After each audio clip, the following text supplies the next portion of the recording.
तो प्रधानमंत्री नरेंद्र मोदी यूएस में हैं अब से कुछ देर पहले, जैसे कि हमने बताया आपको, और प्रधानमंत्री नरेंद्र मोदी ने भी दोनों देशों के बीच आपसी संबंधों को मजबूत करने पर जिस तरह से जोर दिया, उसमें कई मसले ऐसे हैं जिस पर बड़ी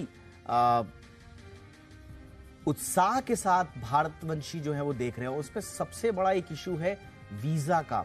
भारतीयों को वीजा हासिल करने के लिए अमेरिका में भारी मशक्कत का सामना करना पड़ता है।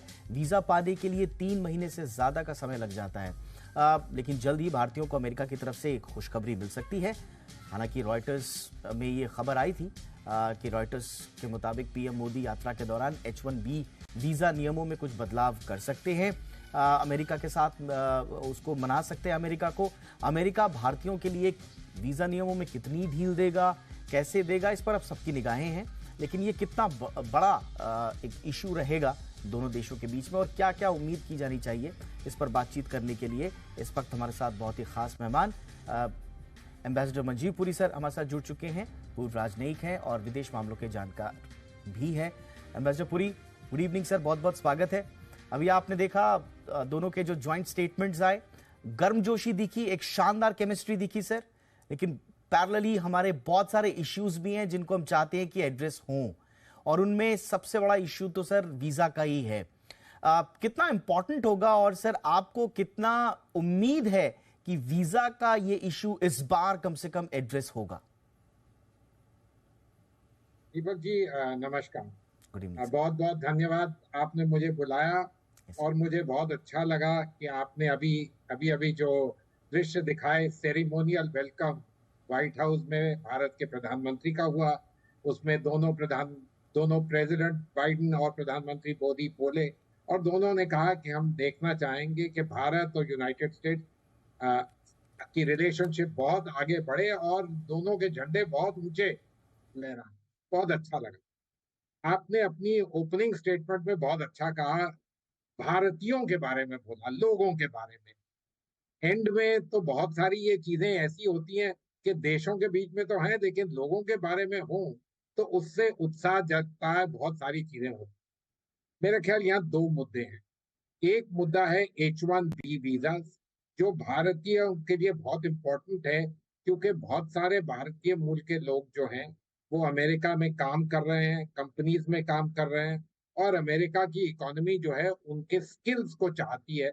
लेकिन अभी तक वीजा रूल्स ऐसे थे कि बहुत मुश्किल होती थी इनकी एक्सटेंशन होनी, कहीं अच्छे लोग पीछे रह जाते थे। आपको शायद याद हो कि जो ट्विटर के पहले फॉर्मर सीईओ थे, जब ट्विटर टेक ओवर हुआ इलॉन मस्क से, तो उनका H1B खत्म हो गया। तो ये सब चीजें जरूर ठीक होनी चाहिए। इसके लिए जिसको कहते हैं भारत और यूनाइटेड स्टेट्स के इकोनॉमिक रिश्ते भी बने। मेरा ख्याल दूसरा इंपॉर्टेंट चीज है जो सुर्खियों में आई है कि यूनाइटेड स्टेट्स और भारत दोनों अपने नंबर ऑफ कॉन्सुलेट्स बढ़ाएं। ये आई थिंक हमारे लिए बहुत इंपॉर्टेंट होगा इंडिया में। आपने अभी कहा कि 3-3 महीने लगते हैं, मैंने तो सुना कि 1-1 साल लगता है इंटरव्यू लेने के लिए। लेकिन अगर कॉन्सुलेट्स बढ़ेंगे तो ये वेटिंग टाइम कम होगा। लोग जो टूरिज्म के लिए जाना चाहते हैं, जो बिजनेस के लिए जाना चाहते हैं, ये सब बढ़े।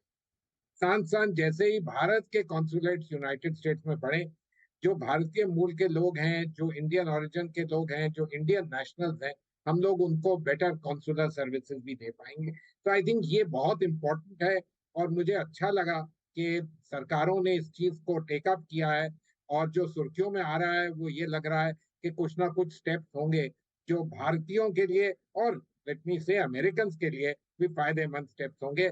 और इससे एट द पीपल्स लेवल दोनों देशों के बीच में जो रिश्ते हैं, जो ऑलरेडी बहुत घने हैं, वो और भी स्ट्रेंथन होंगे। यस सर, और जिस तरह की केमिस्ट्री दिख रही है सर, और आपने बिल्कुल सही कहा, हमारे यहाँ अगर कॉन्सुलेट वो बढ़ा रहे हैं जैसा कि खबरें आ रही हैं, स्वाभाविक रूप से न सिर्फ दोनों देशों के द्विपक्षीय संबंधों के लिहाज से बड़ा इंपॉर्टेंट होगा, साथ ही साथ पीपल टू पीपल कनेक्ट, क्योंकि हमारा पहले से भी स्ट्रांग रहा है, लेकिन उसको थोड़ा और हमें बढ़ाने की आवश्यकता होगी। और H1B वीजा एक ऐसा इशू रहा है भारतीयों के लिए, भारतीय कामगारों के लिए, जो बड़ा ही न सिर्फ प्रोफेशनल लेवल पे उनके लिए बहुत इंपॉर्टेंट इशू है, बल्कि पर्सनल लेवल पे भी उनकी पर्सनल ग्रोथ के लिहाज से भी बहुत इंपॉर्टेंट है। और रिकॉग्नाइज करते रहे हैं अमेरिकन, जितने भी प्रेसिडेंट्स रहे हैं वो अमेरिका की ग्रोथ में भारतीयों के योगदान को हर कोई रिकॉग्नाइज करता है। तो इस बार आपको सर लग रहा है कि जो केमिस्ट्री दिख रही है दोनों नेताओं की साथ में, एक खुशखबरी कम से कम इस मोर्चे पर जरूर आएगी? देखिए, ये सब जो खबरें ये सुर्खियों में नहीं आती। अगर ये खबरें जिसको कहते हैं कि there is no smoke without a fire, so मेरे को लगता है कि इस पे काफी प्रोग्रेस हो चुके हैं दोनों देशों के बीच में। ये सिर्फ केमिस्ट्री की बात नहीं, ये तो इंटरेस्ट की बात है। और यूनाइटेड स्टेट्स एक इतनी बड़ी ब्यूरोक्रेसी भी है, इतना बड़ा नेशन स्टेट है, वहां तो ठोक के ये सोच के समझ के ये डिसीजन लिए जाएंगे। लेकिन let us be very clear, Indians जो हैं, जो जो यूनाइटेड स्टेट्स में जाते हैं, they are net contributors to the US economy and the US society. इसलिए यूनाइटेड स्टेट्स को भी इसमें बेनिफिट है। हम लोग स्किल सेट ले जाते हैं, हम अपनी वैल्यूज ले जाते हैं। All of these strengthen the US economy, the US society. इसलिए मैं मानता हूं कि ये जो स्टेप्स हो रहे हैं ये भारत के लिए तो अच्छे हैं, हमारे इंटरेस्ट में है, लेकिन यूनाइटेड स्टेट्स को भी अपने इंटरेस्ट में लग रहे हैं। इसलिए मेरा ख्याल ये स्टेप्स जरूर होंगे। अगर फुल मेजर में नहीं हुआ है तो काफी हद तक मेजर में ये लिए जाएंगे, क्योंकि ये जरा इंपॉर्टेंट है। अगर लोगों के लेवल पे, जो जिसको कहते हैं रिलेशनशिप में, लोग कहें ठीक है सरकारों का अच्छा चल रहा है लेकिन हमें क्या हुआ, तो ये फिर डेमोक्रेसीज के बीच में आगे चल नहीं सकती। एंड आई एम श्योर इस चीज के बारे में यूनाइटेड स्टेट्स के जो पॉलिटिकल लीडर्स हैं, सिर्फ एडमिनिस्ट्रेशन में नहीं कांग्रेस में भी, वो इस चीज से बहुत कॉग्निसेंट हैं और इसको जरूर आगे किसी ना किसी तरीके से सुलझाना ही नहीं, इसको स्मूदन करने की कोशिश करें। तो मुझे लगता है कि ये वीजा वाला इशू तो मुझे मुझे लगता है कि सब, मेरे ख्याल से मैं ही नहीं, पूरा हिंदुस्तान काफी होपफुल है कि वहां से एक अच्छी खुशखबरी मिलेगी।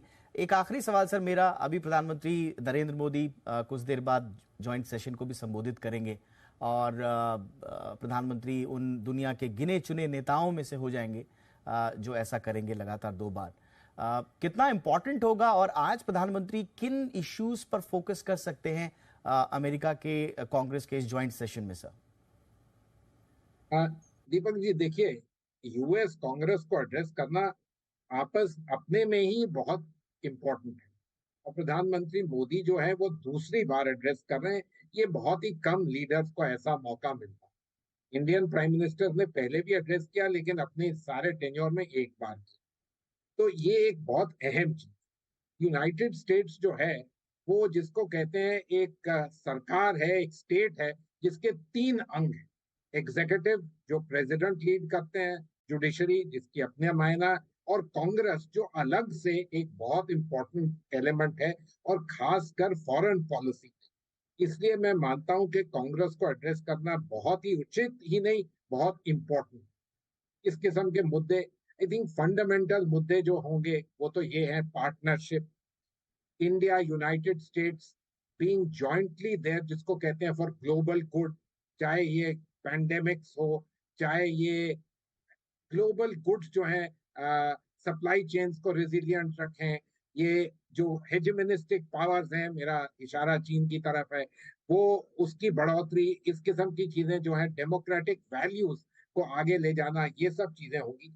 साथ साथ बाइलैटरल मुद्दों पे भी जरूर स्ट्रेस होगा कि भारत और यूनाइटेड स्टेट्स जो है नेचुरल पार्टनर्स लोग कहते थे, बहुत और लफ्ज यूज करते हैं, लेकिन आज ऐसा है कि हम लोग स्ट्रेटेजिक ट्रस्ट बिल्ड कर, आज हम लोग अपनी जो वार्तालाप है, जो अपनी रिलेशनशिप है, उसको ठोस कदमों से आगे ले जा रहे हैं, at the level of the government and at the level of the people. और उनका यही होगा यूनाइटेड स्टेट्स कॉन्फ्रेंस कांग्रेस को कहना कि देखिए, we share democratic values. You claim to be the oldest democracy, we are certainly the largest. हम लोग दुनिया की 4th लार्जेस्ट इकोनॉमी है, 3rd लार्जेस्ट बन रहे हैं, आप लार्जेस्ट इकोनॉमी है। We have a congruence of interest, और हमें अगर दोनों इकट्ठे मिलकर इसको रहें तो हम लोग ग्लोबल गुड की तरफ भी प्रोग्रेस करेंगे, कंट्रीब्यूट करेंगे, चाहे वो क्लाइमेट चेंज हो, चाहे पैंडेमिक्स हो, चाहे ये रिसेशन जिसके बारे में सारी दुनिया बोल रही है। एंड इंडिया एक एकमात्र स्वीट स्पॉट है जहां पर इकोनॉमी ग्रो कर रही। तो इन सब मुद्दों के बारे में बात होगी और मैं मानता हूं कांग्रेस को एड्रेस करना खास ही इंपॉर्टेंट है, क्योंकि यूएस पॉलिटी सिर्फ प्रेसिडेंसी नहीं, कांग्रेस और पॉलिटिकल लीडर्स के साथ भी बहुत आगे प्रोपेल होती। Absolutely sir. और अब देखना होगा कि प्रधानमंत्री नरेंद्र मोदी आज क्या संबोधन देते हैं, उसका विश्लेषण भी करेंगे। बहुत बहुत शुक्रिया सर, आपने वक्त निकाला हमारे दर्शकों के लिए। Thank you so much sir.